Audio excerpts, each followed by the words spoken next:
Hey guys, I wanted to take a minute and talk to everyone out there about Easter. It's right around the corner, and I know for many of you it's just another fun holiday where you can get together with family and friends and paint eggs and go on Easter egg hunts. But for those of us in the church, it's so much more than that. Like, this is the time where we gather together and worship and celebrate the death and resurrection of Jesus. Now, I get it. As soon as I say that, there's some hesitation, probably a lot of questions out there. And the Bible actually talks about that. It says in 1 Corinthians 1:18, "For the message of the cross is foolishness to those who are perishing, but to those who are being saved, it is the power of God." I understand that for most of you, this is a big struggle. When we talk about Jesus, when we talk about his death and his resurrection, like it sounds like foolishness. Like, no one dies and resurrects from the dead. Like, that's the stuff of fantasy and myth and fiction. But I'm asking you to consider this. Shouldn't the greatest event in the history of humanity be something that's unbelievable? Doesn't it make sense that something so major should defy all reason and all logic?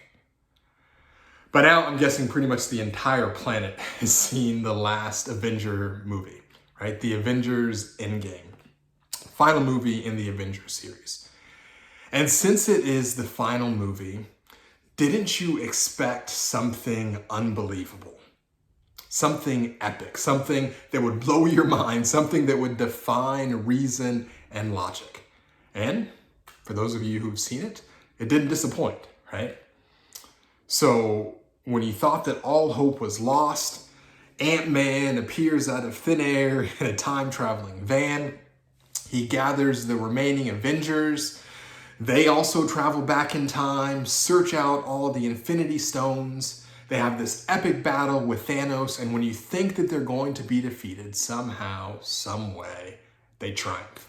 Right? And they rescue, they save the entire world. You've seen the movie. If you haven't, sorry, spoiler alert. But the ending is amazing, right? And didn't you expect that? Didn't you expect for the final movie in this blockbuster series, didn't you expect something amazing, something unbelievable, something that you didn't see coming, something that you thought was absolutely impossible? Now, that's fantasy. Right? That's a movie.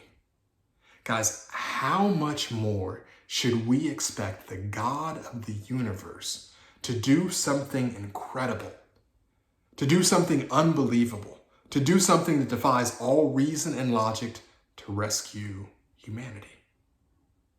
Guys, that's Jesus. That's the cross. That's the resurrection. That's what we're celebrating. Just think about it. If it didn't seem a bit unreal, if it didn't seem a bit unbelievable, would it really have been the greatest event in all of humanity? So, friends, as you celebrate Easter this year, and you hear people talk about Jesus and his death and his resurrection, I'm asking you, and I'm speaking to those of you especially who are skeptics, to those of you who aren't so sure, to those of you guys who really wrestled with this whole Jesus thing, I'm asking you this Easter to really pay attention, to really think about this. Because you know what? It's more than foolishness. It's exactly what 1 Corinthians 1:18 says. This is the greatest demonstration of the power of God.